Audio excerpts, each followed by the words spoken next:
What is up, ladies and gentlemen? Welcome back to the Elder Scrolls podcast. I'm Scott here with Michael and Drew as always, and today we've got a very fun episode. We are going by a recommendation for one of you guys called Nims203, who recommended that we do this, what they call like an iceberg challenge, and it's basically this big picture that you'll see on screen, which is this giant iceberg which represents how deep the Elder Scrolls lore goes. And some of these are complete memes, some of them... A lot of them are complete memes.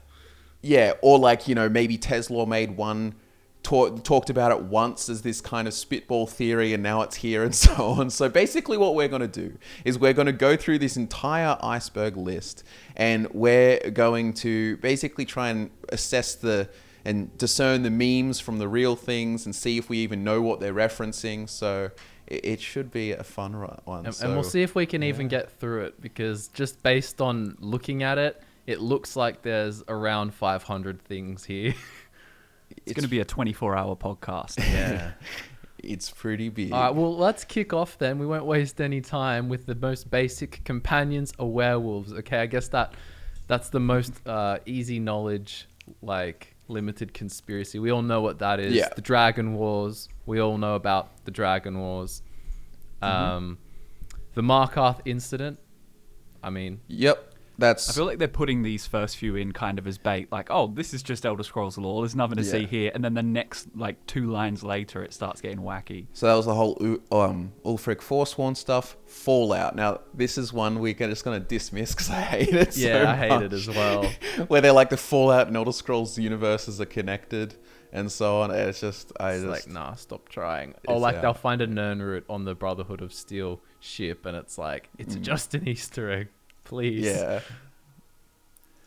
I don't know. I feel like they could potentially link it better if they say it's not the same Earth, but it's some parallel world that in Starfield the technology exists to discover the link. Ugh. So Starfield is essentially Elder Scrolls 6 because it's set in the future of the Fallout universe when they rebuild and go and find this alternate universe where the Nirnroot happen to come from. So that's canon. Tinfoil hat time. Yeah. Sigic Order. Powerful mages. Yep. Elder Scrolls prophecies. I guess this is just the concept of prophecies with the Elder Scrolls in general and how they're foretold, but also in some ways changing, right? Like they're not set in stone.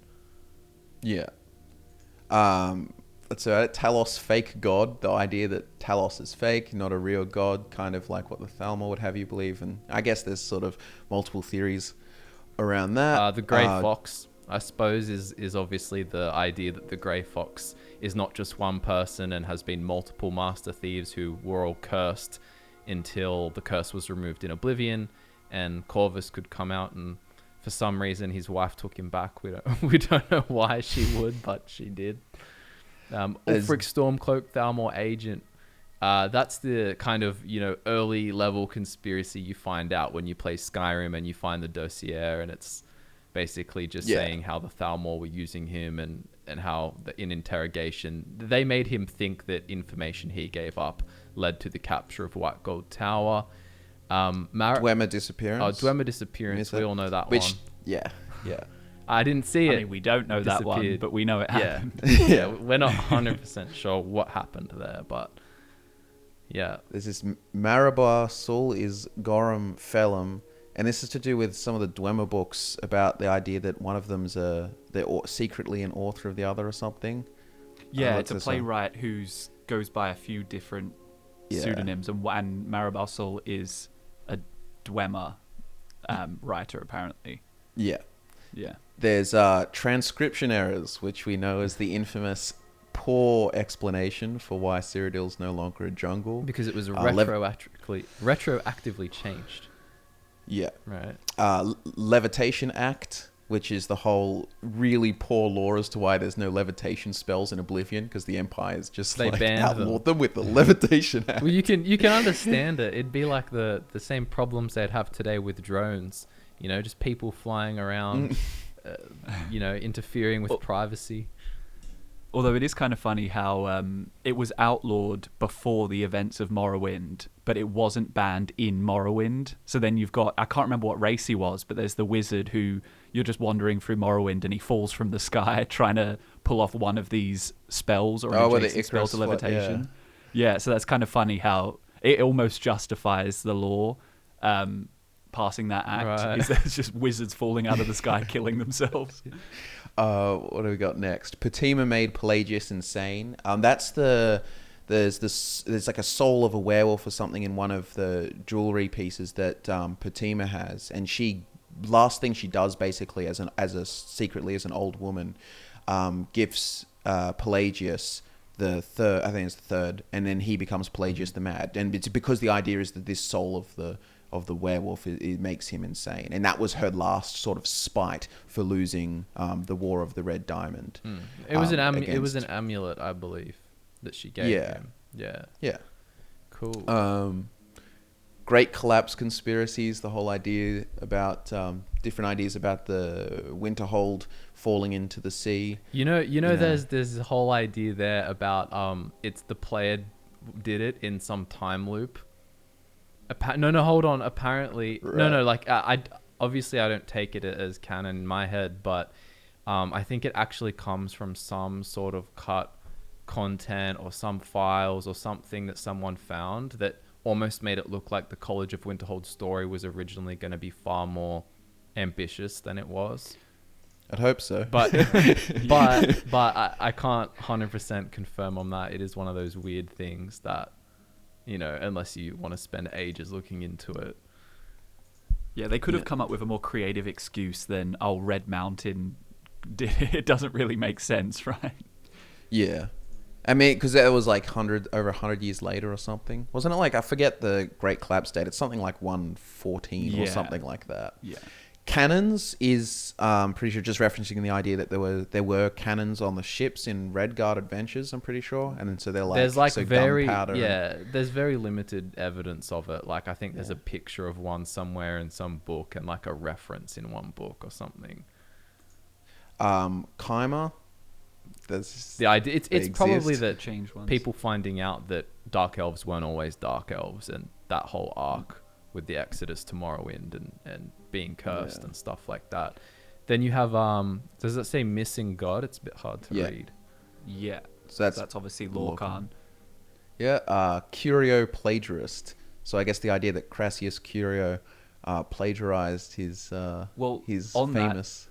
On that subject, I think because like ESO, obviously when they made ESO, they wanted to chuck that the Lusty Argonian made in there, and they didn't really care what the law was surrounding it. So some excuses were like, it's an oral tradition that somebody else wrote down, and other people like, Crassius must have stole it. But it's pretty obviously just the devs wanting to put it in there. He's a time traveler. There is also that ridiculous. I think it's in ESO. There's a ridiculous quote where there's the I think it's an Aelid ruin or something that's kind of like out of time or something, and it pulls books from all around time, from the fourth era and third era and all that kind of stuff. So, and that's why you have books from the future. That's some Hermaeus. They could have just done that with Hermaeus Mora, couldn't they? I guess maybe it even is related to Hermaeus Mora, an Aelid ruin. Maybe, who knows? Well, that's all Apocrypha is. It's all the unreleased sequels to the Lusty Argonian made. Every book in Apocrypha. Dragon Cult, that happened. Yep. Helseth murdered King Lethlin. So that's like King Lethlin is Baron Zaya's daughter. I forget which way. It's Helseth's great uncle, and he was the king of Morrowind before him. And the idea is that King Helseth set up the murders, the disappearances or the death on a hunting trip of both King Lethlin and his successor or his preferred successor.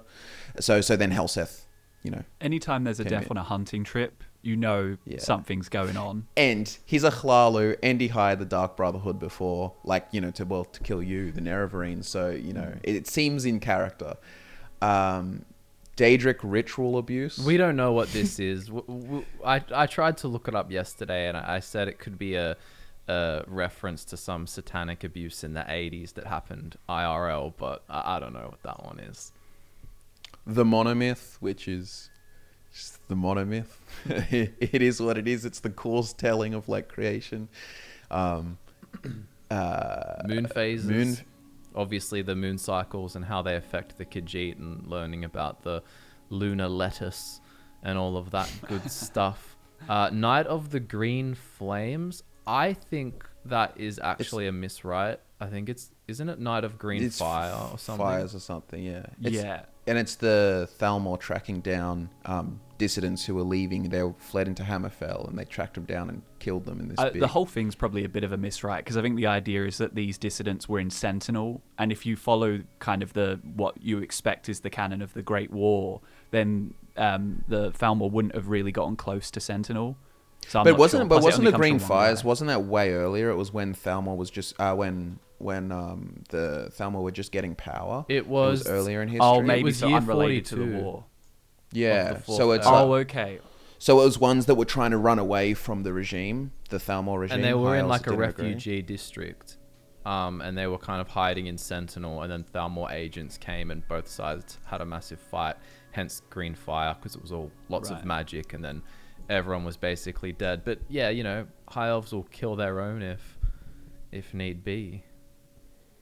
Yeah, Tribunal killed Nerevar. We know this one like through and through. Talked about it a lot. Heartstones, I guess those, you know, from the Dragonborn DLC, and the idea that they're like kind of connected to the heart of Lorkhan, and that's how the Ash Spawn sort of come about. Yeah, basically like his heart just exploded into many different pieces and parts of or affected it or something. Yeah.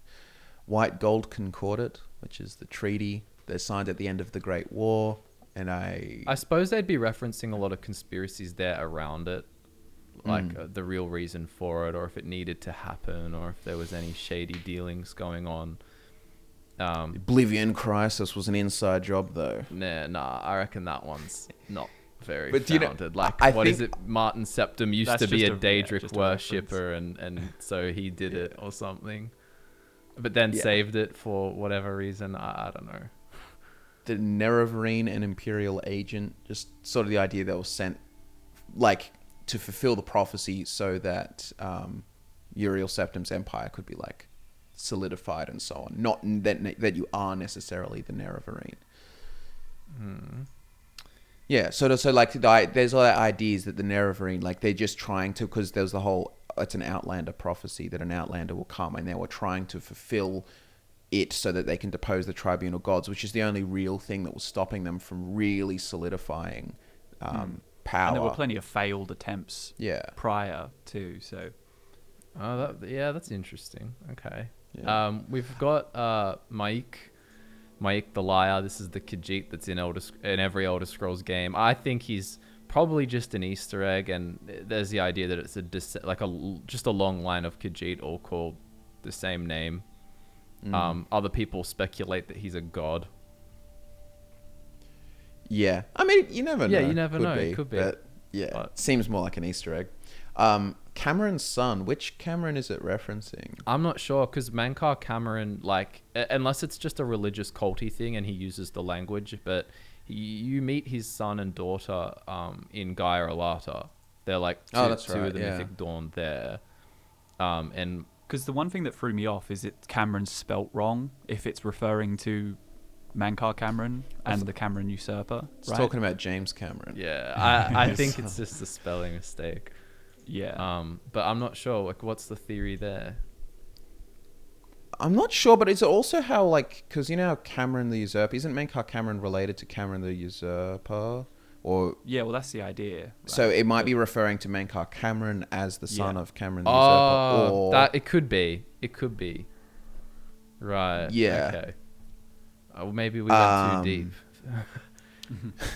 Gothrid betrayed Lysandus, which is the idea of the events of Daggerfall when King Lysandus died, and Gothrid in the was Craig the Lane heir. Fields or something. Yeah, because it gets really confusing, because there's the idea that he plotted to run away with his mistress, so wanted to fake his death, but then when he is dead, he's calling out for vengeance. So there's a good chance that maybe Gothrid kind of made a lot of this up, just so he could take his father's place. Yeah, I think there's a rumor that he was shot with an arrow in the battle, and like that it was actually Yeah, his 'cause arrow, like Gothrud's arrow. The fake was supposed to be shot by the arrow, but then maybe the real one was shot by the arrow, or then maybe he was stabbed in his tent or something like that. So it gets a bit confusing in a very high rock politics kind of way. Bar Dao was also an inside job. Yeah, well, that one fits, I think, too. Even like, so the idea that it's not Sheogorath that flung the meteor at Vivek's city, it was actually Vivek who secretly did it so that he could position himself as the protector of it, which I feel like fits in his sphere of sort of. I've heard an alternate theory that he, like it was Sheogorath, but Vivek could have done more than just sustain it there. Like he could have broken it into multiple pieces and just dismissed it. No, but he could have. Yeah, and held it there for. He could have. He admits that though, because then I've heard that, but I couldn't find that source. Yeah, because there's a whole section there where it's going on about how in one of the temple's writings, it's so much cope. It's like Stockholm syndrome, but talking about it's like but it's symbolic of the faith, and then should it ever falter, will destroy. But it kind of like how their faith. So basically, it's just an excuse to stay strong in the faith. I forgot the exact wording of it all. It's in the big Vivek video. To have loyalty and to get loyalty from everyone and to look like a hero. Yeah, but the way it's written about is such a sort of dogmatic cope, and it's like Stockholm syndrome almost. It's like it's an interesting brainwashing kind of thing. I guess we can then move to Forsworn Conspiracy, which we know of as the events of Skyrim, the Forsworn Conspiracy quest, and all the lore involved with that. That's definitely legit. Arcturian heresy, the idea that that's a book.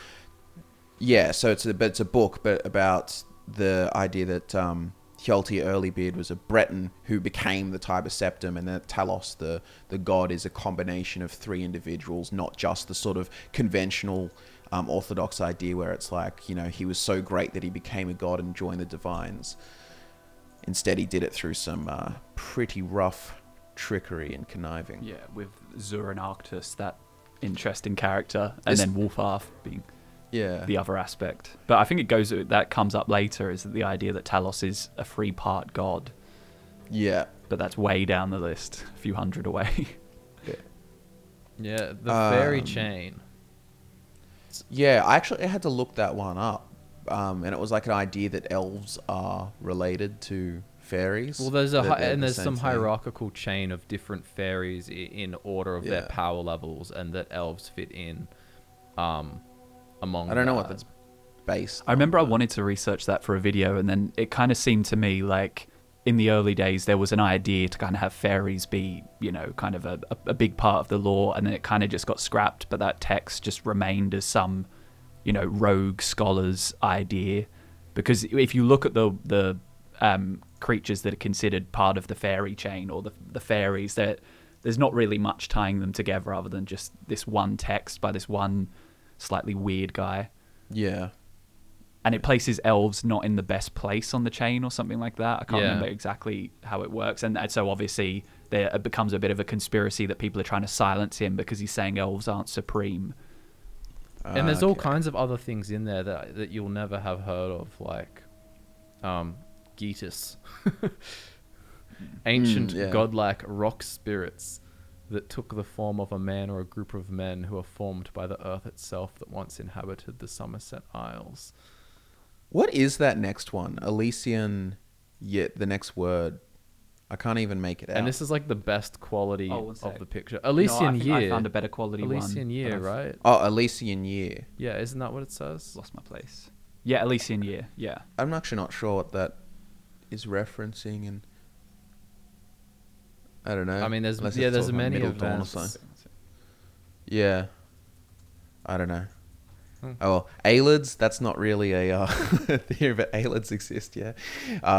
Because a lot of these aren't theories. Sometimes these are like just kind of like topics of lore which represent how deep you're into lore. And I guess it's the whole idea, but there's obviously like insight in each one as well. So like Aelids and just how bad they were and the kinds of things that they did and stuff like that. And Khajiit are elves, which is actually a really, especially with the Elder Scrolls Online adding more and more, it's a really well-founded theory. The Annuad, I wonder if that's a reference to the idea that it's, it's all the, like the Annuad paraphrased or the annotated Annuad, but like we don't read the real Annuad. Like that's, you know what I mean? Like I think it's just something like You that. sure? I always thought it was just the annotated Annuad. Yeah, but what I'm saying is it's annotated or it's Yeah. paraphrased. What I'm Yeah. saying is the what's law left is out. like Yeah. the Annuad, like the real thing. Like, I mean, you they know what did I mean? choose to put it in italics as well, I think.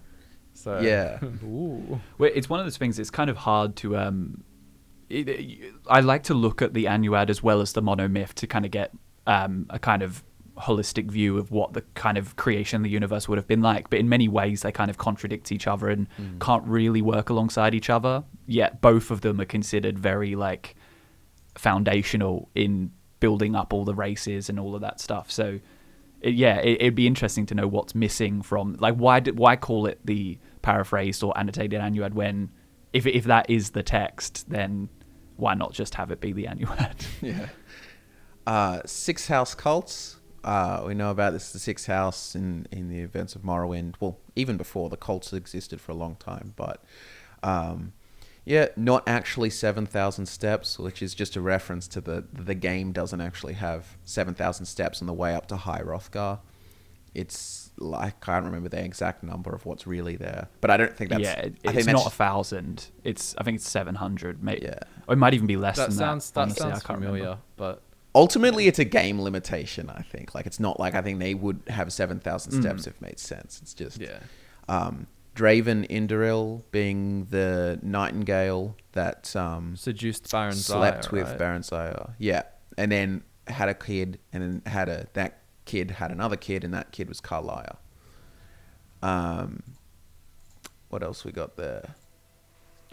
Hero of Kvatch is Sheogorath. That's pretty, well known, like at the end of Oblivion.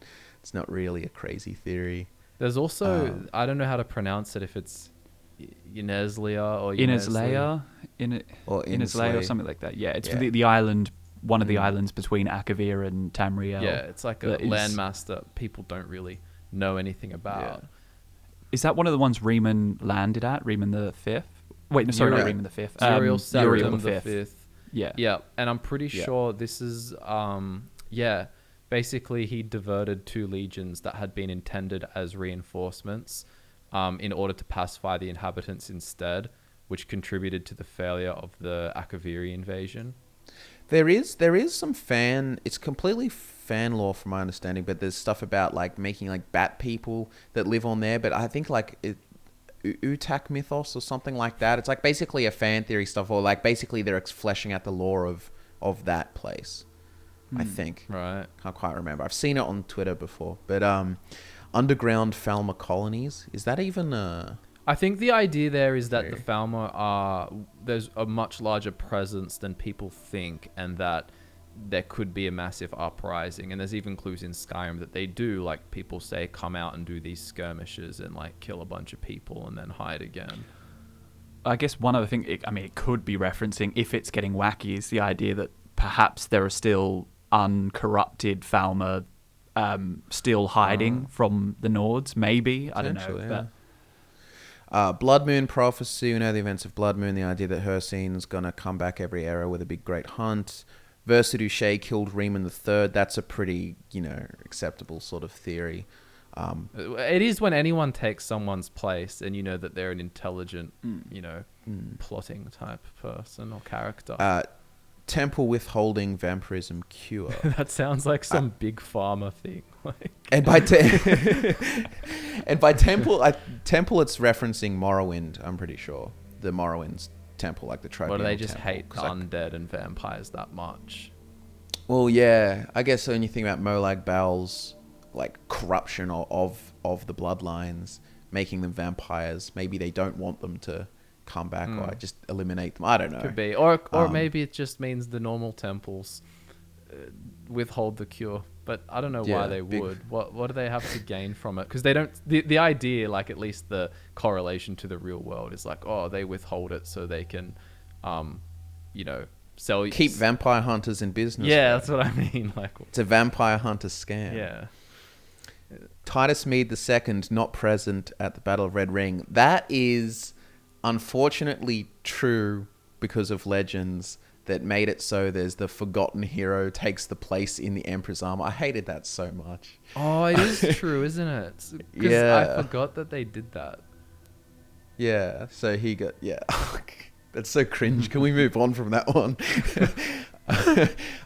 Goblin slave armies. So I think this is referenced. I think there's a small line somewhere referencing about in Morrowind. I'm pretty sure about Somerset Isles having armies of slaves, of goblin slaves. But then that their armies were majority made up of goblin slaves or something. But They we know use that them in their armies and stuff. And I mean, there's goblin slaves in Elder Scrolls Online as well. Like, Yeah. I don't like the way Yeah. they made them look. You know, I much prefer the Oblivion aesthetic. Yeah. But yeah, I mean, yeah, that's the thing. Cloven duality. That's Lorcan's theory, right? That he's Yeah. split into the two moons, Master and Yeah. Secunda, which I don't take as true, just because. I feel like that's one of the older ideas that doesn't really stack up with the new lore that's added in Elder Scrolls Online. There's just too much stuff that makes the moons out to be as such Joan and independent. Jode separate things, Yeah. and then there's some third moon, and anyway. Yeah. Ultima baby killing. So that's like their idea that they kill. Isn't it like something like 9 in? Oh, Is it? That's like 90% was the claim, Yeah. but it was Yeah. claimed by the Pocket Yeah. Guide, I think. So obviously the Imperials have got good reason to kind of make them look a bit But worse. the than but they it's might like The actually idea be. we know is Purity. that they're into purity and eugenics kind of stuff. The Ultima. Yeah. Very Yeah. much so. Khajiit fur trade. That's an interesting one. I wonder if that's an illegal, like it's like a, I don't know what it is exactly, but if it's about like hunting Khajiit and illegally No, selling it is. them. There's Because a whole yeah. book about it. Oh, Yeah, okay. it's. I recommend everyone listening read it. There's this book about. I think it's actually a Khajiit himself, who Confessions of a Khajiit Fur Trader. Apparently it's a Dawnguard book. Well, that's the thing, is like when bandits say that to Khajiit characters that they'll make a great rug, Yeah. that's not just a threat, that's their business. Yeah, although it seems very rare. It basically saying how he, became rich and fell into the temptation of like killing and selling like, tails and different things, and eventually he even says like maybe he'll have to sell his own skin for a king's ransom because he's going to be executed or something like that. I mean, it would make sense for slave owners in Morrowind to, if their slaves die of some illness that they don't bother to help them with, then why not kind of, make some more money even after they've gone? So it probably does exist in They're some all wearing like regions. Argonian, like sort of like reptile skin boots and handbags, and they've got like Khajiit like furs wrapped around as scarves and stuff. Yeah, it's pretty dark. Pretty dark. Is that Somerset mythical beasts? Yeah, I mean, I guess Does it we say can skip Somerset? over Greybeard's hiding dragon. Oh yeah, because sorry, I that's- missed that. Why is that down there? Is that just literally Parthenax? Yeah. Like, what? That should be higher up there with companion werewolves. Yeah. I guess maybe the Ilyadi, the ancient sort of fairy giants. Maybe that's one of the mythical beasts. They're Yeah, I referring to. couldn't don't know. find too much on it. Obviously, the Somerset Isles is home to a bunch of interesting creatures, but they're not like, at least from what I can tell, like super secret or something. Maybe tell us in the comments if you know what that could be referring to conspiracy-wise. We then move on to the Book of Fate. The Book of Fate, for those who don't remember, is the book in Calixto's place in Windhelm that he says you can read and it tells your future, and that's different for everyone who reads it. And you open it and it's blank, and he's like, oh, it means you, like, kind of like you're in control of your own destiny. And it's like, bruh, is this just a blank book? And you say that to everyone. Like, I don't know, but that's the Book of Fate. Artaeum. That's just which the is Sigic just the Isle. Yep, that can disappear every now Some and are then. so random. Giants or orcs? Yeah, I don't think that's a good one at all, because there's like either they're like they're either, if anything, there's the whole stuff with the Atmora and connected to Nords, or they're like kind of something else. I don't really think, like, the orcs is weird because they came from elves. I don't know. I don't really buy into that one. Yeah, me neither. All right, Star Wound. I'm not 100% sure what Star Wound means, but I have a feeling it could just be the Magna Gi leaving and creating like tears in the sky, which became stars. That makes sense. But then why is mean, it could just it Star be- Wound? Maybe it's related to Alicia and Pelennor. because that's kind of like the wound in her chest when she appears to King Oh, Thrall, yeah. and obviously Pelinal's he's just the Amulet of Kings kind of like For some reason, I manifest. can even think of that phrase being used in the 36 Lessons. Oh, of hold Vivek. on. I feel like that. Yeah, hold on. I've found Star Wound. One sec. I can just see a quote already. The Star Wounded East gained its name. So this is the Heart of Lorkhan. Oh, is that talking about Morrowind? Yeah. Huh? The Star Wounded East gained its name when the heart fell from the sky like a meteor, crashing into the Vardenfell region in ancient times, where it formed Red Mountain. So the Star Wound could just be about the Heart of Lorkhan potentially. Right. I don't know. Which I guess is some- related. Then. yeah. Yeah, exactly. Armand Mortier. I guess that's the guy from the Dark Brotherhood and how he's plotting to overthrow the Emperor. You want to know something really interesting, which I haven't double checked myself, but I just saw people uploaded pictures of it. But they think that he's a double. The one that meets you at the end is a double. Right. Because if you just actually put the two characters side by side, they're just different. Like different hairstyle. I think even slightly different facial features, but the one you meet in the Bannered Main versus the one you meet in Volenrud, they look different, but you Right. forget. But like, Yeah, because it's not that memorable. yeah, but they seem to be different, at least from the pictures I've seen. Karth Western Massacre, and I'm pretty sure that's just referencing where there were a bunch of like Reachmen that was settled there, and a bunch of Nords came and massacred a whole lot of them. I think it's a Stormcloak thing or something. Don't they reference that as like that was. Well, they're not in control at that time. Oh, maybe it was during the time when Ulfric had captured Markarth. Can't quite remember. But there's plenty of examples of native Reachmen with land being kicked off, like not violent like the Forsworn, but they're just like trying to Ulfric did it, and live. that it makes him look bad or something. I can't remember exactly what it is, but it's something along the lines of. We'll have to investigate that one, but I have a feeling it's literally just a quote from someone, just drops it as a quote in game. Like it's not. I don't think there's like a book about it or something. I think someone says it as a kind of passing line. Because Karth Western's one of the last areas. Oh, it says the Imperials mention they want compensation from the Stormcloaks for the massacre in Karth Western. Yeah, I think they just say it. Because I know Karth Western's supposed to be one of the last. It's like one of the last Reachman sort of landowners, I think. Because he has all the tattoos and stuff. But yeah, Grey Cal. We know about the Grey Cal. I think that's similar to the Grey. It's kind of related to the Grey Fox and. Falmer Wisp Mothers is an idea that I even kind of like. I talked about that, like that they like snow elves as vengeful spirits have like stayed around because you look at them, they got the pointy ears and stuff like that, and it's an interesting theory. Thalmor eugenic purges is kind of related to the Ultima sort of baby killing thing, and also it's also related to could it be related to them also killing other races and. Or would that just be more like people against their cause? You know how they go in and wipe out wood elves, and I guess that's not really eugenic, is it? That's just political kind of thing. Yeah, I think it just relates back to the babies and purity and stuff. Soul trade. Yeah, what is which exactly? Like, I mean, that could mean a lot of things. Well, I take it like the Khajiit fur trade, as in people. I mean, it's no conspiracy. You can go and buy a filled soul gem. True. So I mean, is that the soul trade? It's could be illegal, like black soul gem trading and stuff that happens in black markets. But I don't think there's anything particularly unique to be gained from one soul versus. I mean, at least gameplay wise, like one human's soul versus another. Although I can imagine there could be lore mechanics wise. Fort Dawnguard built for Harkin, because the Fort Dawnguard was built for like a prince or a son of a jarl or something in Riften, right, to be imprisoned because he was a vampire, but they needed to keep him there. They didn't want to kill him, like the parents or whatever. Right. And then, but Harkin, I think, is a king from High Rock area, or around that kind of where he is now. So I don't know if that really stacks up. I feel like people could do some strings, but I guess the idea there is that Harkin was that son or whatever, that Yeah. noble son. So or the whatever, castle was like a big quarantine zone for him, basically. Yeah.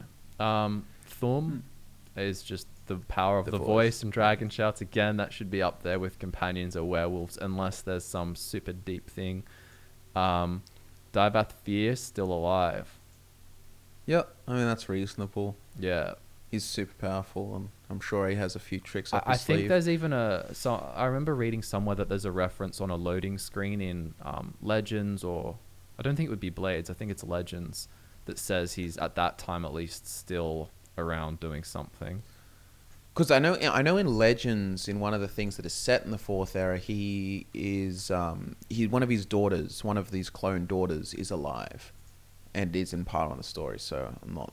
I feel like it would be big news if he were dead, even though he's kind of a bit of a reclusive Telvanni mage. I still feel like word would come to you if he'd died somehow in any of the games, or before any of the games. The old ways, that can be referencing. There's a few old ways, because I know I forget. There's the old ways that it's like the Mysticism? centaurs, mysticism kind of stuff. But isn't there something Nord old ways? Yeah, as well, or like am I mixed- the animal religion, right? Like the wolf, the totem religion. They totems reference that. and It's the old ways. and stuff like that. It's probably more so. I think it's more conspiracy, sort of referencing the mysticism, centaurs believing in it, and the Sigic Order, sort of. Do you know what I mean? I feel like that's a bit more. Yeah, because there's a book called Probably what I The meant. Old Ways, which, but I know, isn't it the Winter Sun? The Winter Sun mod has you can follow the old ways. I think so, as a Nord, I think, or some of the human races. Yeah. Yeah, And obviously, Sovasil kind of like directly references it as well. Those skilled in the old ways, in the way of the Sigic in mysticism. Yeah. So that seems like the most likely. But I guess it's vague enough. is he you could apply referencing it. that for real or in a narrative about him? I don't remember. It is from 2920. Yeah. Okay. Still. So technically, yeah, it's not like his words, but yeah. Slowed soap made from slowed. Controversial. Yeah. I mean, they use their babies, don't they? Haven't slowed Yeah. babies been mashed into soap? And by the way, on the old ways, the only other thing I can think of is in Oblivion, the old way, but that's not really related. But it is interesting because no one really knows like what the glass of time is that you use to open that, and how that specific item, which is oversized and just sitting around in the Imperial Palace basement, can actually somehow retroactively open a path that existed in the past. Yeah. It is weird how little we hear about that. Well, 'cause stay it tuned. seems like a Stay very tuned big for my deal. video on it. On the Ultimate Heist Quest, at least, where I'll cover all of that stuff. There's the Headless Horseman, and there's the whole idea that Headless Horseman running around the Whiterun Plains is the Rorik from Rorikstead. Oh, sorry, no. Who's Ragnar the Rag- Red. Ragnar the Yeah, Red. yeah. That one. Rorik They from got his head lopped Rorikstead. off. Well, that's because the song has it, and then the guy there's the because Rorik did found Rorikstead is the thing. What do we got next? Memory stones. We know what There's they the- are. They're Yeah. the ancient. They were brought over from Yakuta, I believe, and used to hold memories and things like that. It's what we're worried they'll use in Elder Scrolls 6 to make everyone learn Sword Singer shouts, like they're the new Hammerfell Dragonborn type of character. We have giant mud crabs. That's not a So there's the- conspiracy. That's kind Yeah. of real. We know in Well, there's that Morrowind bit- there's the giant. Yeah. That's It's referenced not a as an mud emperor crab, though. Yeah, An emperor It's crab. It's. Yeah. I mean, it's still a giant crab. But there is a giant mud crab in the plains in Whiterun. Yeah, I mean, it's There's that big. Easter egg one that's stuck in the ground. Do you for remember? the- Do you remember ages ago when Bethesda released a Skyrim thing and it had that song on it? That I think it's like, Oh, and they put the the mod. chants in like the who, ha, and like they Yeah. were doing a showcase of different things. And I'm I forgot what it's pretty called, sure a mod mashup or something. Didn't they have No, a no. giant mud crab? I'm talking like bigger than a Yeah. whale come out of Yeah. the water and just like Oh, what do they call it? I forgot one of the name for it. It was like a developer mashup where the developers. It was a week after or something that the developers could go wild with whatever they wanted to put in, like a fun thing. And they that's did at and they Bethesda. actually got Vampire Lord form from that, didn't they? I swear that's where maybe. we saw. I know werebears were actually. Maybe it was werebears. We saw werebears Yeah. in there, but you couldn't end up playing as one. But they did. And Still an early exist. version of Arvak as well. I think so. Yeah. Is there? Uh, Okay. Next one. Okay, where we go? Azureplasm. Azureplasm, yeah. Yeah. Yeah. So that's So the just like the general idea of chaotic creation and whatnot. Azureplasm being in Cold Harbor, right? Yeah. So Yeah. Pretty that's standard what ESO you stuff. go in as a Daedra when you're kind of like reborn into a new Daedra. It's like the well springs. Yeah. And the Shivering Yeah. Isles. Secret tunnels under white gold. Is that a conspiracy or is that like? I mean, I know in Elder Scrolls Online at least, there's just so many tunnels in different places under the Imperial City, and like there's all. Is this it not referencing what you were just talking about, the ultimate heist? Yes, and then I'm getting there, and then there's also in Oblivion the whole sewer system, and the old ways and stuff, the old way, but I think it is the old way because it says under white gold, not the Imperial City, underneath a tower. But that's not like yes and no, because you go into the palace basement to activate the Glass of Time, but then you actually leave the palace to go to another district completely to enter the sewer. Right. But then yeah, it does lead you back into the palace, of course. Yeah. For the quest, that's where you ultimately go. But yeah, that's a cool quest. Skyforge. This has some cool stuff there. This is obviously the forge in Whiterun. The idea that it's been there for a very long time and that perhaps Wandering Elna Fae made it or something like that. Well, because weren't the Snow Elves kind of afraid of it as well? So it kind of throws some confusion into the idea that the Snow Elves were obviously there first and the Nords came later and whatnot. Like, why is there this thing here? And or like, was it made by the gods? You know, and so it is a little unusual. Mystery. Hidden Imperial Archives. I have no idea what that is. Yeah. Maybe it's talking about the Imperial Library website. I don't Maybe because like I will admit I ran a Google search on it and I couldn't see much at all. know. How did Daggerfall get its name? I mean, supposedly there's the legend about someone throwing a dagger down and marking their territory. But Yeah. I mean, who End does of anyone Times care cult? how it got its name? End of Times Cult. End of Times cult. That's isn't that in Morrowind? End of Times cult. Can't remember specifically. I mean, there's plenty of cults that are technically like Mythic Yeah, Dawn's yeah. technically an End of Times cult. No, I remember this but- because it's that Romari guy, End of Time cult. They believe that the world is coming to the end, and their leader Eno Romari encourages the followers to commit ritual suicide. Right. Yeah, it is actually cool. I mean, That's we won't dive too deep into it, but it is interesting to read their beliefs about that the power, well, essentially the powers of the tribunal gods waning, and that there's going to be like a new era when they all die. Like he's foretelling the death of the tribunal and the new era. It sounds like I forgot the name of the real cult. The one Yeah, that's it like probably they feed them all the is. poisoned Kool-Aid. Yeah, To commit suicide. Jonestown? What's it? Yeah, Yeah. Jonestown. Yeah. yeah. I mean, I think it actually does use poison. That's how they do it. They drink poison. Female giants is law. They're in ESO. Yeah, I'm pretty giantess. sure, yeah. The giantess. Meteoric glass. They used to make glass armor with. Meteoric glass, isn't that the whole Aelid stuff, like Vala stones and? Oh yeah, and all sorry, of wrong that? one. Yeah. Meteoric glass. My bad. Yeah, because that's Yeah. yeah. Alicia's burial place. So she's supposedly buried in not two places at the same time, but like there's two alleged places. One being Temple of the One, and another one people rumoring that she's actually buried in Sankator. Yeah. I would go with the Sankator one just because the myths around Sankator as well and the significance of that place. Doppelganger heirs. I mean, that could reference a bunch of things. I don't know. Yeah, like there's all these things about Tharn supposedly replacing Emperor's kids with kids that look like them, and like all this kind of stuff. Yeah.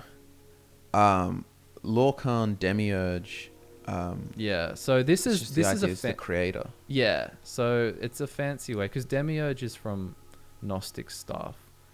Of Just to create, well, it means create the universe, right? yeah, but Essentially. in a kind of not villainous way, but as like the oppositional force of the divine, right? Like it's what the Thalmor would want you to think of Lorcan. Right. I think. So in Gnosticism, blah blah, a heavenly being subordinate to the supreme being that is considered to be the controller of the material Yeah. world and antagonistic to all that is purely spiritual. Yeah.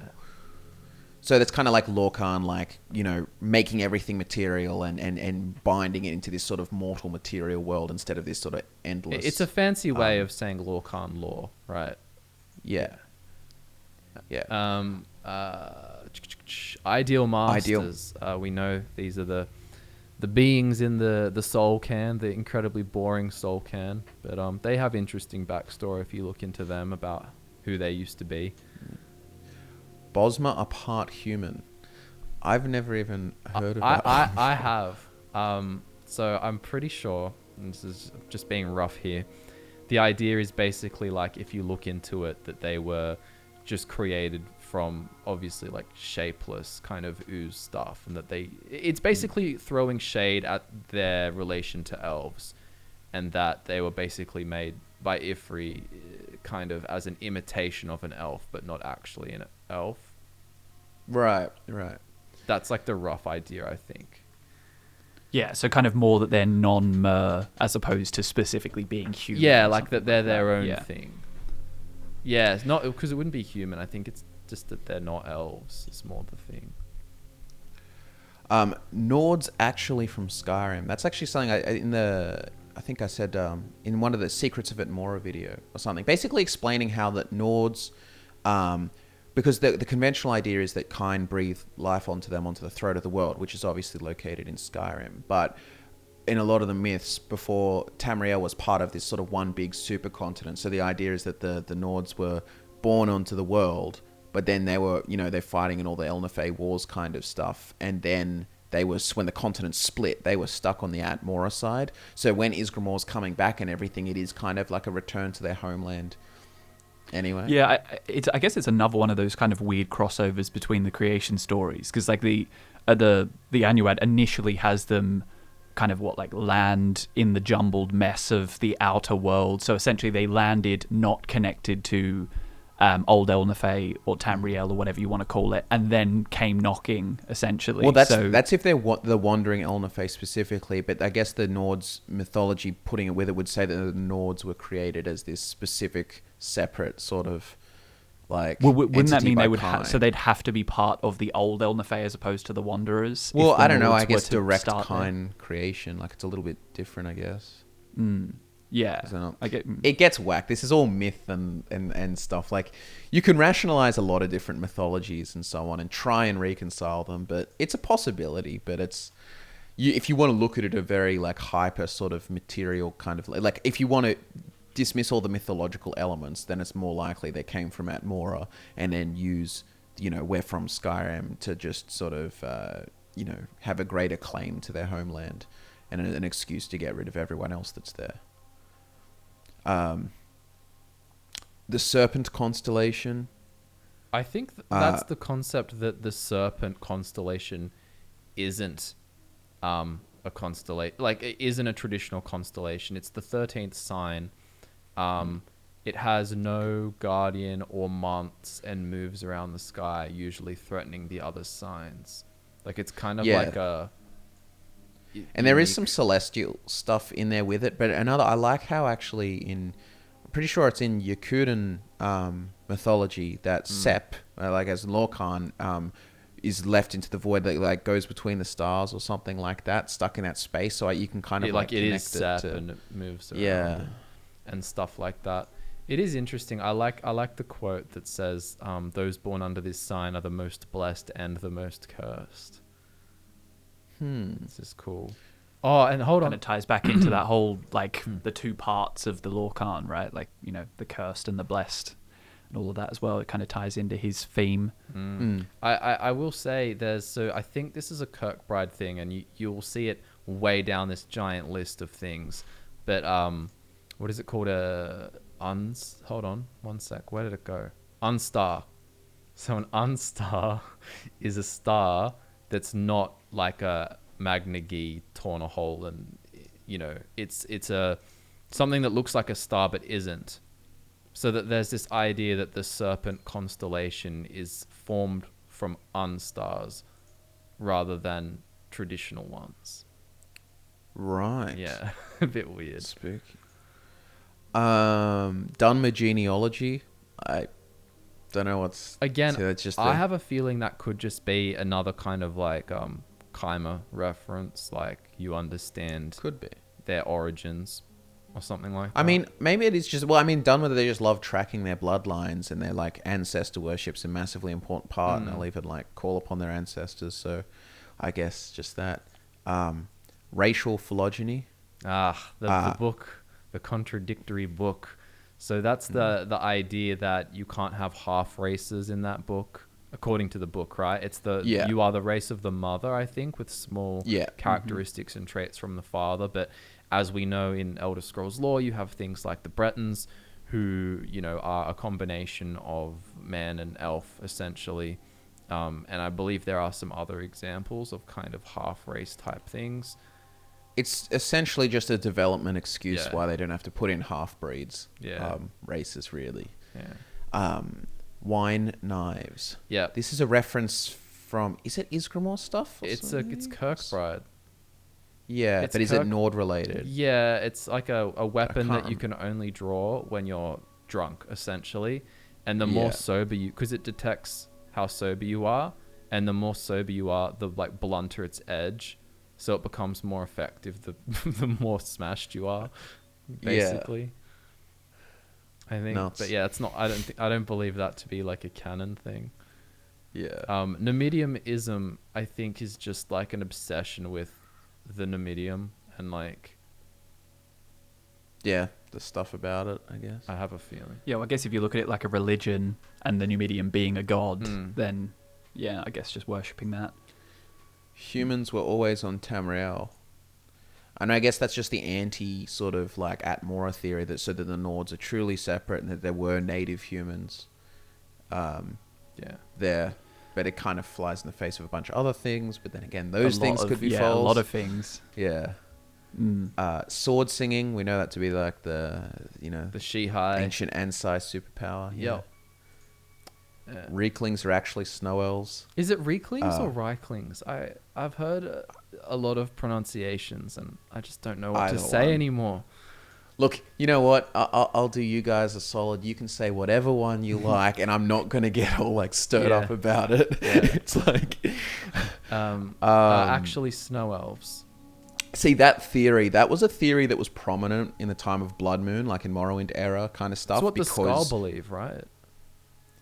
Yeah, I think so. There's parts about... I can't remember exactly what it is, but all of that theory makes a little bit more sense before we obviously see the Falmer in Skyrim. Do you know what I mean? It doesn't really stack up now. Yeah. And they're there with the Reeklings or Reiklings, so, it doesn't really... Yeah. Because you see both in one game, I guess, is my point. So there's just no way that you can justify it even as like an artistic change. Mournhold City, built over a Dwemer City, over a Daedric City. Mournhold is built over a Dwemer City, isn't it? Because there's ruins and stuff of it. And a Daedric City, by Daedric City, I'm assuming it just means like early Keimer, sort of the same like Daedric ruins that were there, like Velothi kind of times. But sure, such was just a, shitty little fortress in Oblivion, but it was originally supposed to be like a powerful sort of city-state kind of thing. And that was kind of near Kvatch Anvil type area, wasn't it? Like Gold Coast kind of location. Yeah. The Dragon Break. There's been a few actually, but Dragon Breaks in general, they're probably we know about referring to Warp in the West, right? Yeah. But I guess the Mythic Dawns are... not the Mythic Dawn, the Middle Dawn. Oh, yeah, true. They would probably call it that on the list if that's the one. I feel like if you just say the Dragon Break, you're thinking of the Warp in the West. Yeah. And then there's the idea that I guess just the concept of it in general, maybe. the Anumidium blueprints. So that's the blueprints that Jaeger and Bagan refuses to translate because he doesn't think anyone else should have that knowledge. The wasabi trade. Yeah, so again, I believe this to be Kirkbride stuff. There's just a lot of references to wasabi, I think, in some of his writing. Particularly something about shields lined with wasabi so that when something bites them, it's not pleasant. And there's also, I remember hearing about a wasabi enchanted weapon. I'm not too familiar. Oh, and hold on. And wasabi trade, because there's this thing like the second pocket guide, which is also like a muck around thing, I think, that Kirkbride did on a forum with fans or something like that. But I think that mentions how wasabi trade in Skyrim even is as lucrative as moon sugar in elsewhere, or something like that.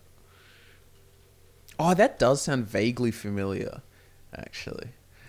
But anyway, Celestials, they're the constellations given sort of form consciousness that it's all in the Nedic Vollenfell sort of settlements. It's the ESO. It's a bit whack, to be honest, because I kind of remember reading it at first and I wasn't that crash hot on the idea because I'm like, how are the stars gods? But like, whatever. It's another myth. Like, Elder Scrolls is just a world of lots and lots of myths combining. So it's not always going to make perfectly logical sense. That's the largest cope you can ever make for the Elder Scrolls lore. Yes. You know? And then you have Elnifex, which is the kind of what elven language is based off, right? Or Well, yeah, all language with the exception of Gel, the language of the Argonians. Right. That'd be the only one that's an exception, which is interesting because, yeah, it encompasses humans as well. So then... So it kind of lends into the kind of ancestry element of everyone coming from the Elnifey in some way, shape, or form. Yeah, it is too, you're right. Is there a specific name? Sorry, is there a specific name then for the for some reason I remember one for elven races. They have a name. Don't know. Anyway, who cares? Not that. There's important. Ayla for the Aylids, but I don't know if the other ones are named. Yeah. The other languages. True. Could just be Old Maris. Yeah, I'm looking at like a family tree looking thing of languages. Anyway. Guardian signs. So that's some just Guardian sign. Is that just reference? Are they called? Oh my god! Are they called Guardian stones? Yeah, the What are they stones called? in Yeah. The warrior, mage, and thief. They're the three. Yeah. The Guardian first ones you signs. encounter. Yeah. Yeah, that's right. Because I keep thinking standing stones and then star signs. Yeah, whatever word you use. Canartan biological warfare. That would There's be the idea that there was that Argonian mage who conjured it up yeah, and spread it rather than it kind of occurring naturally. not unheard of. The Slow did it with the Thracian plague. So Mm. you know, Augur of Dunlane and all the conspiracies surrounding who he is. Minotaurs, there's the obviously like disputed kind of stuff whether they're just a creature monster or they are actually, you know, descendants of Alicia and Morahouse's union.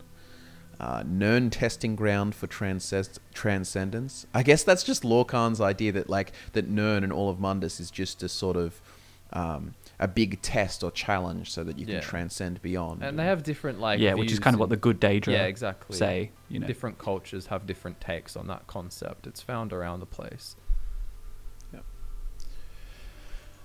Warp in the West, second Numidium effect. So that's the Numidium being used for the Warp in the West. So there's all the different things that reconciled. The Dragon Break happens. And then there's a We've weird talked one about that. just says self-reflection. I mean, I do that sometimes.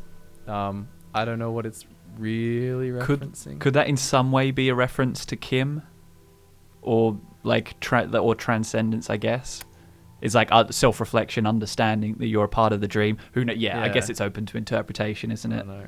Reflect magic spells on self.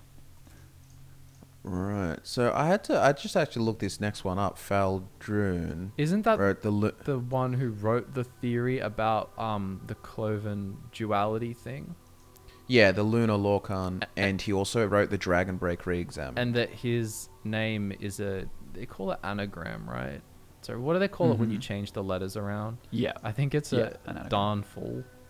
Is it not? Oh yeah, I guess so. Okay, yeah. D-A-R. Yeah. So it's kind of saying that like his theory is not true. Is Illusion of Death a book? Illusion of Death sounds like it. It's also in italics, which was done for another book, wasn't it? Yeah. Oh, it's the Maruk. It's a piece from Maruk. Oh, I remember this. Is this the one that speaking. mentions the concept organs and stuff? Yeah. It's about Elysian. All the Elysian doctrines and stuff, and the sort of the idea that, it's all in the. And then we've got protonymics. We talked about this, I believe, in the Dremora podcast. Yeah, either that or Dagon, Dagon. because it's kind of there's different nymics in general, and there's I think it's protonymics and neonymics, which is both parts of a kind of incantory name. Yeah. Things to like summon or banish a certain entity. Easy way to think about it is just Nymics being named. So proto before, like your first kind of thing, and a neo new name. Neo is in new. because it's explored in Battlespire with Dagon being kind of banished, and then obviously you have Mankar Cameron, who kind of embraces that in order to become who he became for the Oblivion Crisis. Like if you buy into the idea that he turned himself into a Dragonborn, it's like essentially his protonymic, his what he inherited from his parents, he kind of shed that off and cut it away, and then took on a new form, his neonymic, or is kind of the idea there. Yeah, and I believe you need both the protonymic and the neonymic to successfully banish an entity if they have both. Like some just have one, and some have two. If they have two, you need to have like effect over them. And I kind of like it. It kind of plays into that idea of like someone's name is like power over them and stuff. You know how different cultures in history have had like secret names and stuff. Yeah. The Temple Zero / Null Manifesto. So by Temple Zero, I'm pretty sure it's referencing the Emperor, like the temple to Kulakane, like the Emperor Zero they call him. Basically, that's the guy that was cooking up to be emperor before he was assassinated and Tiber Septim took his place. Yeah, but then what's the Null Manifesto? Unsure. I would Got not anything? be surprised if it's another kind of out of game. Yeah. Zero Temple Society. I think it's fan fiction, man. I don't know. Sothasil location city. Sothasil city location. Is that referencing because Mournhold is called like Almalexia as well, and then Vivek City is called Vivek, whereas like Sothasil City, I don't know, it's like conventionally idea is there is like Clockwork City, but it's not named that. Like if there is, maybe it's like a conspiracy sort of thing. Is there a Sothasil City? Would it just I think be it's a reference to when House Sofa were destroyed and wherever that happened? Like wherever his village was when before, yeah. Would it be that? Do we know where that is? We do. Don't we know where Old Sotha is? I think you can find the ruins, yeah. Anyway, Okay. I think that's just a reference to where Clockwork City is, because no one knows technically. And there's all these different theories around where Clockwork City actually is. Like, what realm is it in? Is it part of, do you know what I mean? There's a lot of stuff there about where it actually is. Some people think it's just in his brain, like, at least that's my take on what it's referring to. The Shezarene. We've talked so many times Shazam. about that, but it's just generally it's the idea of these Shazarenes are the different mortal sort of incarnations of the soul of Shazar, which is also like Lorcan is the other name for Shazar. Soul gem immortality. I think this is the kind of idea. So there's two concepts here. One could just be using soul gems to live forever somehow, but I think it can also be like is it Malin Varen from the Azura quest, who put himself inside Azura Star to live forever.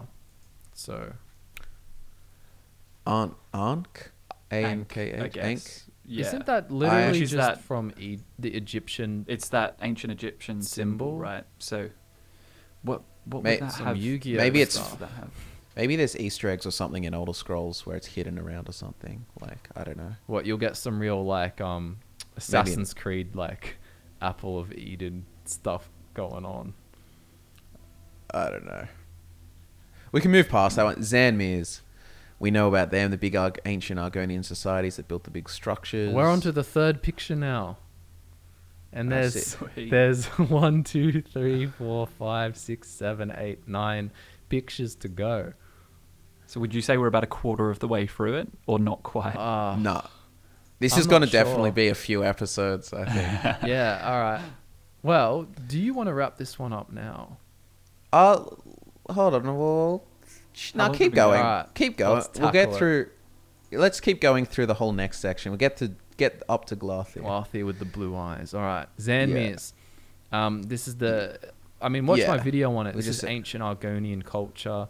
There's all this idea about the Zanmirs being from previous Kalpas. There's the concepts of... I've even heard people talking about laser turrets. And I mean, they have kind of magical defense systems, but it's... The concept is that Argonians used to be super advanced. Yeah.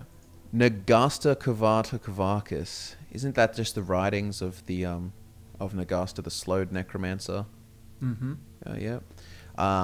Nords were giants. There's theories that, back in the day, Atmoran race was all like one big race, and then that they were all like sort of big intelligent people, but then they split into small intelligent and big and dumb, like which were the giants that you see today. The last dragonborn is Talos. I mean, there's all ideas like that. There's Shezarene and all kinds of stuff. So, yeah, I don't know. There's theories about it. Muatra is Venice.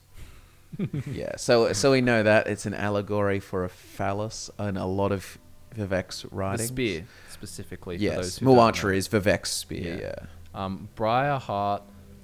Is that connected to the next part? Is it Briarheart Lorcanic reenactment? Yeah, and I think I wanted to do a video on Briarheart sooner. I'm gonna look into that. I think that's actually a really good idea with some of the more recent mythology added, lore added to the in Elder Scrolls to the Online. Reachman's mythology in Elder Scrolls Online. Yeah, because just in that like Lorcan is relevant in their sphere, and the stuff with Namira as well, and Lorcan and Namira are related. So like. Namira is the queen of the spirit world, and Lorcan sort of asked her to create a space for them in this real world, but he had to sacrifice himself to do it. So it's kind of like in their mythology, like the reenactment of it. If Hagravens are related to Namira and stuff, and they treat Namira as like a very important deity, like sort of. It might be like symbolic of that original transaction to create the world, of ripping out the heart and then replacing it with a new one. So I'm going to do a video on the there's something Briarhearts. there. There's something there to go dig Yeah. up. Okay. Titus Mead II is a Thalmor doppelganger. I mean, I Yeah. don't You know. know, some of them, like, I feel like they get that like lizard people tier kind of things, you know? Oh yeah, I mean, I can Like already see one on further down on the list that's like mud crabs can speak. It's like, okay, Oh, well, there's the merchant mud crab in Morrowind. that's Yeah. true. It's not silly after all. The Trial of Vivek is just one of Kirkbride's. Well, actually, I had a few people working on it because it was like a forum sort of like play kind of thing.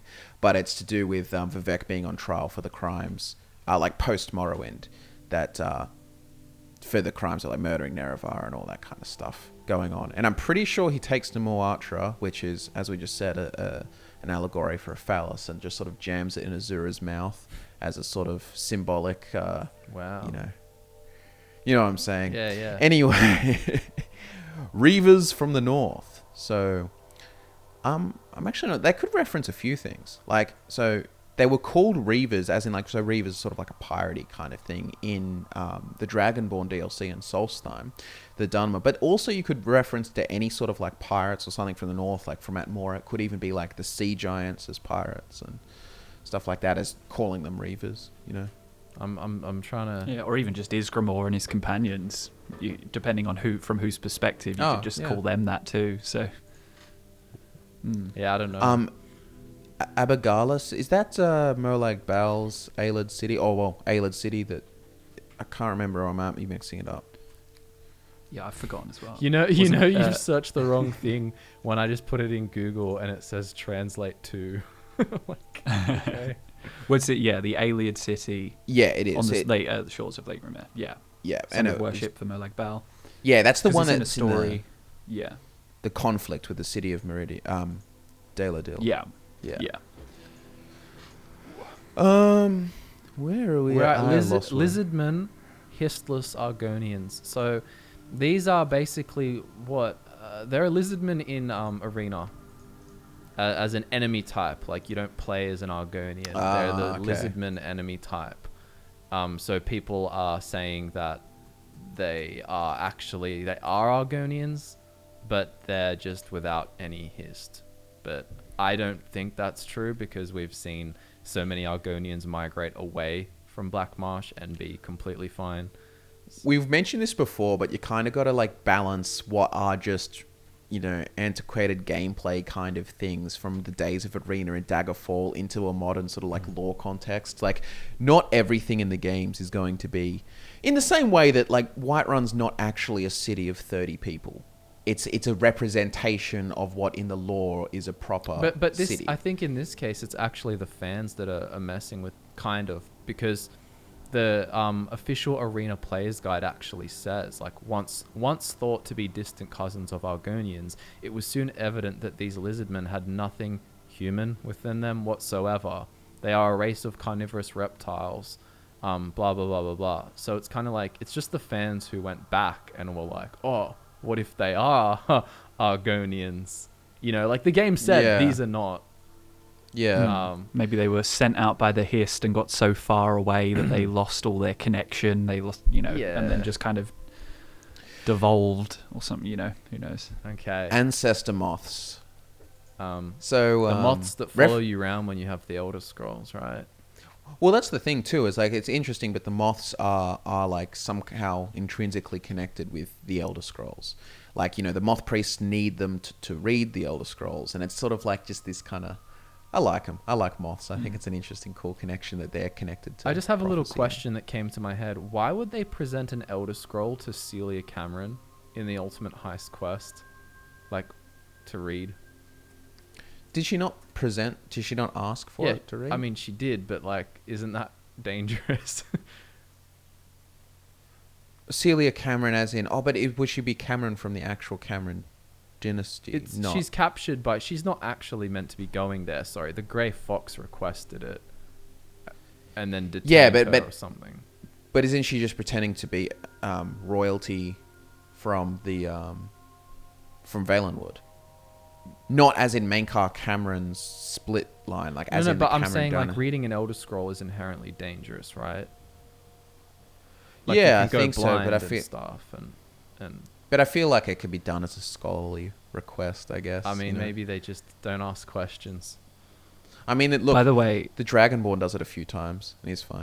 this is just a completely random thing, but I was just curious what like moth vision is like, and moths can actually see with simple eyes the way, like, well, not the way we do, but they just see simple things, but then they have compound eyes that can see ultraviolet rays.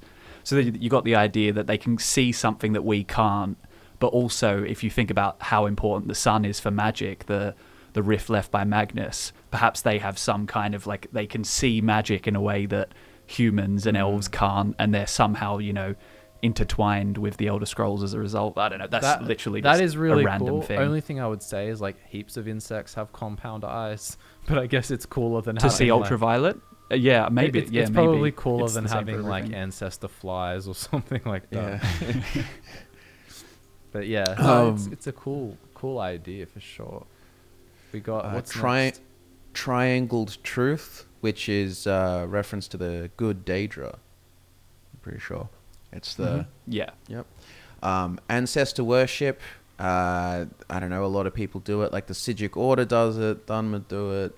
Plenty of others do it. It's world eating. So Alduin coming to eat the world, and it's also you know that's important. Like inherently connected to the idea of Kalpas and stuff to destroy it and sort of. One more thing about ancestor worship is obviously, like, you could say that's worshipping the gods not as gods but as your forebears. You know, Yeah. like the in Somerset. Yeah. Yeah. The ooze. Yeah, the secret of the ooze. So there's lots of stuff around there with the idea that Valenwood, there was this oozy people, and Ifri made them into a stable form. Prophecy writing. I guess that's in reference to the idea that the Elder Scrolls can be kind of written the same way that that Harkin sort of, Archcurate Vytha set forth a sort of prophecy about blotting out the sun, and then it actually became represented in an Elder Scroll, and then became a legit prophecy. So you can kind of write prophecy, and that all fits into the sort of the big kind of mythic nature of the universe, how belief kind of becomes reality through enforcing ideas and all that kind of stuff. The 11 Forces. I actually, off the top of my head, do not know what it's referencing. That's Sijic Order. It's the council of the Sijic Order. Oh, right. Isn't there? Ooh. Don't mind me. Dwemer Ghosts.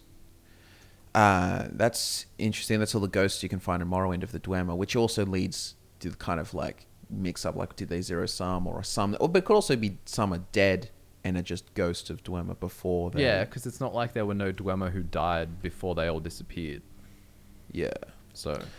I mean, by the way, just one fact about the 11 Forces, for some reason it reminded me of the monomyth, and that's because it's in the first line of the monomyth. It says, "In Mundus, conflict and disparity are what bring change, and change is the most sacred of the 11 Forces." Oh, so maybe it's something different. But it is a quote from a Sijic, someone from the Sijic Order. Okay, but there is a but quote, I think that's the only thing we know. There is a page right here, literally, conclave of the 11 Forces. This is the Council of the Sijic Order based on Artaeum. It's also known as the Council of Artaeum. Blah, blah, blah. So, multiple means. The Halls of the Colossus, that is where the Numidium was constructed by Tiber Septim. And also, reconstructed technically. And then also, I'm pretty sure it's where the dragons were locked. Yeah. Calgronted and co. Where are we up? Mantling. We're up to mantling. So this is the concept of slowly becoming something. So they say that you, like a god, right? They say you mantle Sheogorath. So it's kind of walk as him until you become him. This process of, I don't know. It's just self-improvement. Yeah. Because I guess, it's a synonym for that word is just shroud something. So it's the idea is you shroud a god in yourself and essentially become the god. I don't know. That's how I visualize it anyway. The term mantling. Yeah. Tiber's purges. So that's the idea that when he activated the Numidium and used that to conquer the Somerset Isles, he also went ahead and purged all royal families and stuff, and that weren't explicitly loyal to him and so on. So he just went on this giant purge to basically make sure that he could properly unify everyone during this big dragon break kind of thing. Well, through the use of the Numidium. So, and it probably extends to outside the use of the Numidium, but I'm pretty sure it was Zurin Arctus that had a big problem with that, and that's part of the reason the Numidium was destroyed again, and then you have the whole plot of Daggerfall and stuff like that. Shalador's Lost Writing. So Shalador being the famous Nordic archmage, yeah. I don't know exactly which writings it's referring to, but I know in Skyrim the librarian sends you to find, I think, Shalador's insights. Or was it a quest that was going to happen? Or, hold on, I'm just looking at now. There's all this really complicated looking text, but there's a little note someone left on the wiki that says it appears that more was planned for the quest, as there are 8 different versions of the book, all identical for no apparent reason. Although not used in the game, more pages were created for this book, which can be seen here. And there's just more it's the kind of stuff you'd see in the Ogma Infinium type thing, lots of cool glyph looking stuff. And Black Books, which the writings of Hermaeus, well, they're just the books that are in Hermaeus Mora's realm. I don't know if he explicitly writes them. It's collections and stuff, but there's some interesting I've read it a few times before, the Godhead stuff. attempts to impose order on the consensus mantlings of an uncaring godhead. But then there's even stuff about like references to sort of some Isgramor stuff, but they're only bite-sized parts that we actually get. But Scott, what properly. about the Todd head? Oh, That's actually on this list, just like way. Oh, is yeah, it? it's way down near the bottom. Yeah, well, ironically. The Todd head. we'll get there. We'll get there. Where are we up to now? House Rathim / Mora. Awesome. So I know of the herd of House Mora. What's the Rathim part? It There's sounds just two familiar. of the kind of old houses that aren't around anymore. Like Yeah. House Rathim was from Ebonheart, and House Mora. Yeah, like Rathim or Rathim Same area. had many mines, Yeah. said to have mining in their blood. Originally part of House Mora, but House Mora faded away and were adopted into House Hlalu. They were known, this is Rathim, were known to be very unstable. At one point having fighting breaking out like regularly. The controversy in the house was so bad that many of its members were relieved after the Nordic occupation of Ebonheart, as it ended the house's feuds. Kataraya Rathim was a notable member, who was the wife of the mad Emperor Pelagius III. Yeah. Okay, there we go. Yeah, so there's just some So that's third significance era. in a lost, or not really talked about Dunmer House. Talos equals Lorcan. So that's the whole idea that, like, so obviously Lorcan being kind of, his heart's ripped out is sort of part of the world that kind of, the creation of Talos is kind of more like the new Lorcan, like is replacing like an alive version of Lorcan kind of thing. It's complicated. We've kind of talked bits and pieces about it throughout our history of videos, but we could also perhaps do a video on that at some point. Yeah. Anzalil are the political party that went and invaded Morrowind. Yeah, and they're stuff strong. with They have a strong presence in Black Marsh, and they also they kind of take credit for repelling the Oblivion invasion as well. Yeah. Which we've talked about before, but it's kind of interesting to even consider the idea of political parties in Black Marsh, like proper political parties They're set. domestically, because they kind of just do what the Hist tell them to do. I mean, they're said to spread like anti-imperial propaganda as well. You can imagine them as like probably highly nationalistic Argonians. That's what I imagine. Yeah. Kind of like a Thalmor version for Argonians. And what do we got next? Oh Sorry, gosh, we've got Tamriel technological degeneration theory, Scott. That's what we've got. Oh yeah, that one's. Oh yeah. That's just. Yeah. No, that's just the idea that all of the ancient civilizations, like, had all of this powerful star magic, like the Aelids, the Oh, it's Dwemer were literally super just that. advanced. Yeah, and it post-apocalyptic Skyrim kind of thing. video Yeah, we did, the so it's idea. kind of a good way to sum it up. Yeah, and like that Riemann, and they had like space programs with sunbirds in Somerset Isles, and Riemann had like all that kind of stuff, the Manonauts, stuff like that. And now we don't have that. So it's, as time goes on, the world's getting more mundane, because technology and magic are sort of synonymous in this world. So yeah. Wolf. Oh, Wolf that's the Arthur, or it's not. No, it's actually the. He's a character in Morrowind that's supposed to be like an embodiment of Talos. Oh, kind is of he? thing. He's an imperial. Yeah, is an Imperial warrior located in the Tower of Dusk in Ghostgate. You can only encounter him while the main quest is active, after receiving Wraithguard before destroying Dagoth. But he's actually an avatar of Typus Septim, and as is revealed by Laetia. So the Laetia variant. apparently, he says that the Empire is getting old and it's time for something new. Yeah. So people then speculate. I guess this goes back to Oblivion Crisis was an inside job, in the sense that it's like, is Talos saying that, saying that the Empire is getting old, time for something new. So the question is, did Talos allow the Oblivion Crisis to happen? Yeah. I don't know. Man, I tell you what, the Elysian Empire was so much more impressive, I guess, in the amount of time that it was sort of like an empire. Granted, it had less holdings and so on, and had more like strife. But, they're going like, oh, the empire's like lived for a long time. It's only been like 400 and something years at that point. And I guess it lasts to 600 if you continue through the fourth era, but still, it's not that long compared to the thousands of years of previous ones. But yeah. Yeah. So then Wilder King, this is like a Bosma kind of god, right? Yeah, it's like a kind of along the lines of demigod, isn't it? A guy that was sort of like washed ashore or something. I can't remember. People ask us. It's one area that I'm sort of like. And there's a Wilder. There's a whole line. There's Wilder Queens as well. I think it's like various people can kind of fill the role of the Wilder King Queen.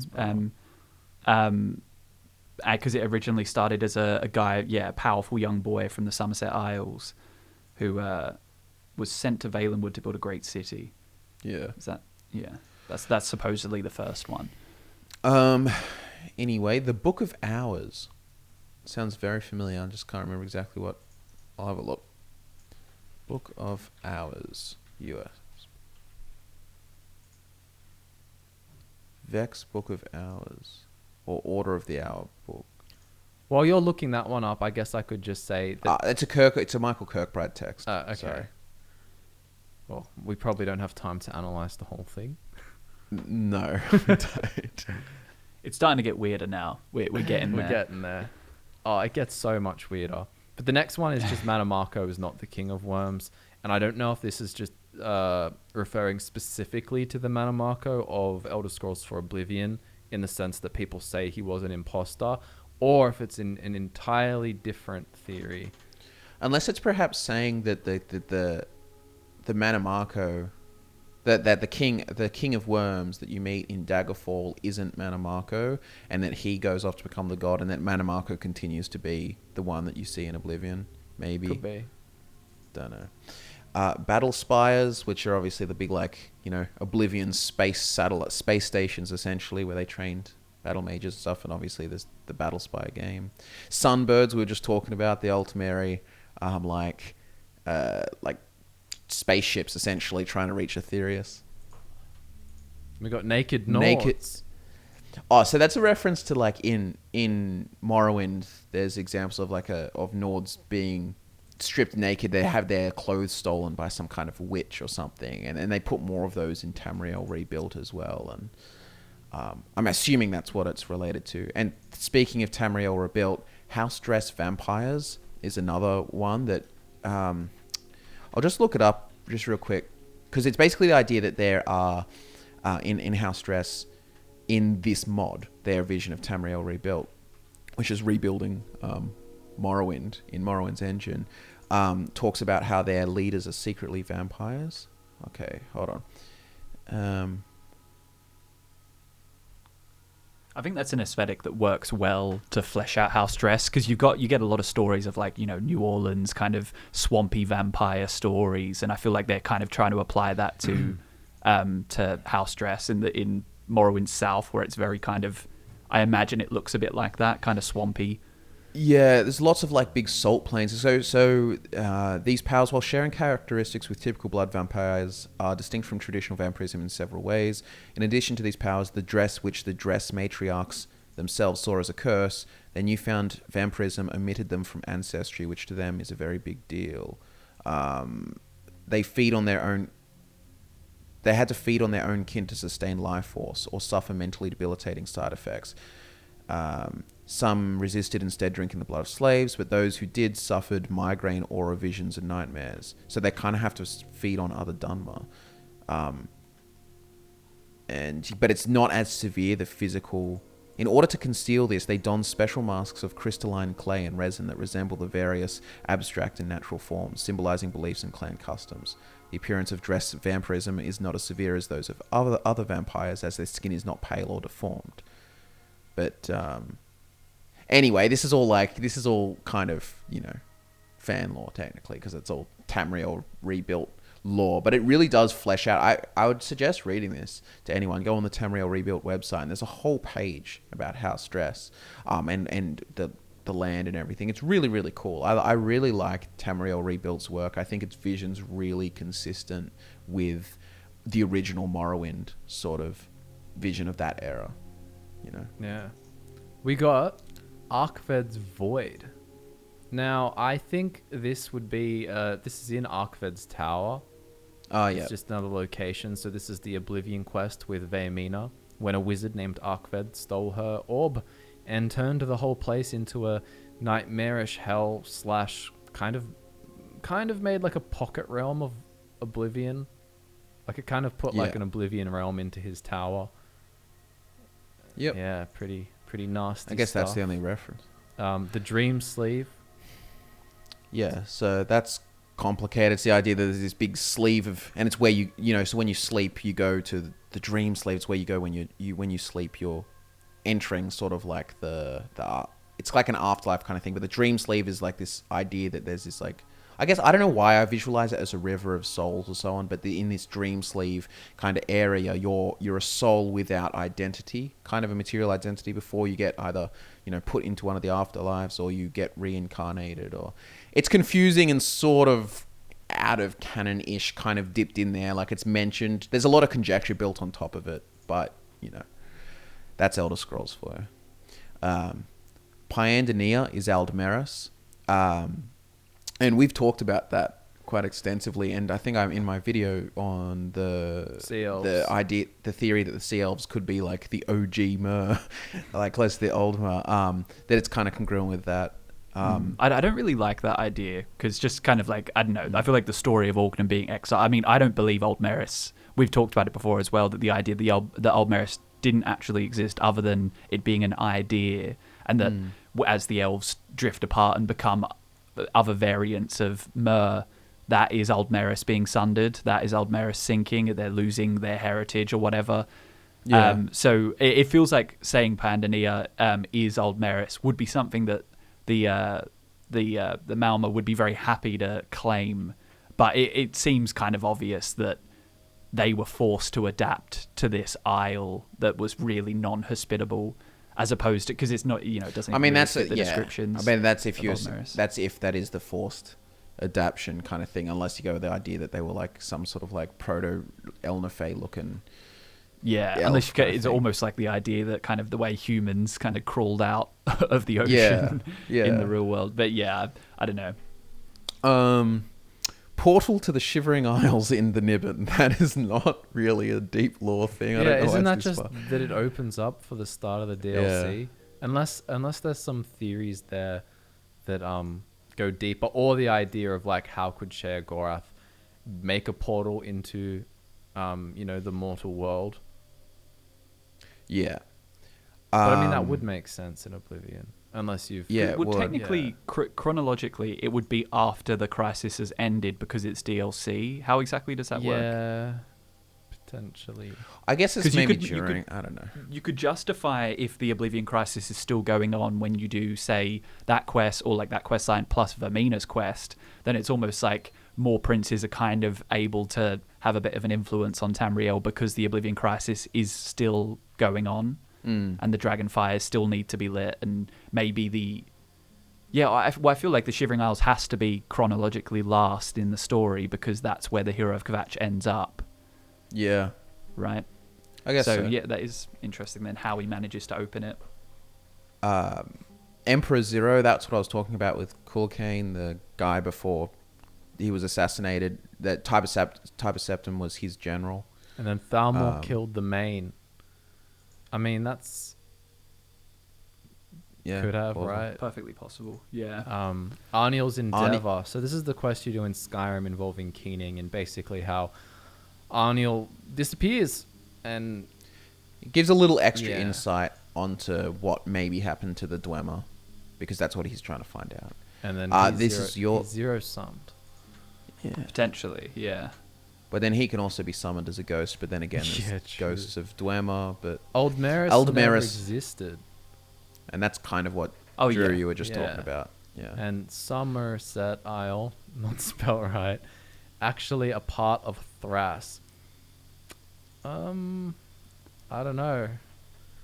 I mean, if you think about like Thras as like, how they rise the coral tower and Yeah. and they've sunk it, so on. If you imagine that deep below there's all of this coral, but like Somerset Isle is just like a mountain of their sea kingdom, because it's all like corally in Somerset as well. You could imagine maybe that's like this sort of sunken thing. I don't know.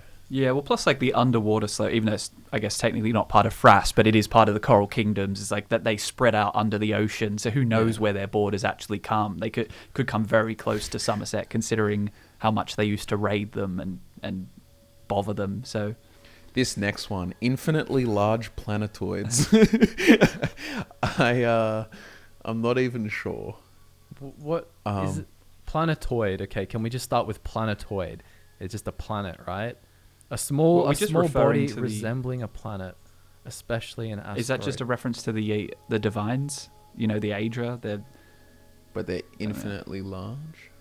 Yeah, I'm not sure. Yeah, I'm not sure what that's supposed to mean. Well, maybe their power could be spread so that they just take up more and more and more space as much as they want, but of diminishing intensity. So in the sense, they could just expand like a big, I don't know, like a gas. But it's kind of like what is the purpose of this thought? I'm not sure.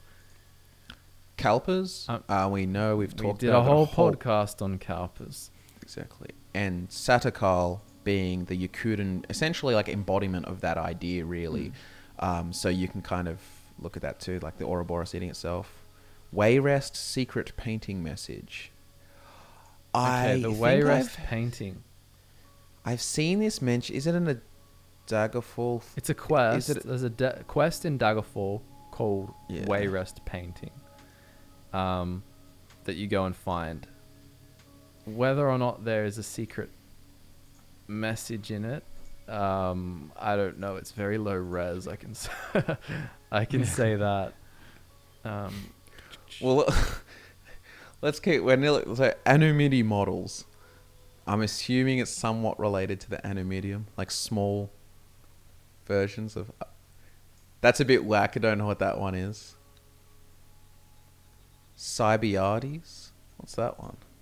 I have no idea. We're getting to proper meme territory now, I think. So, how do you spell that? Oh no. It's just a small fiefdom. I was expecting.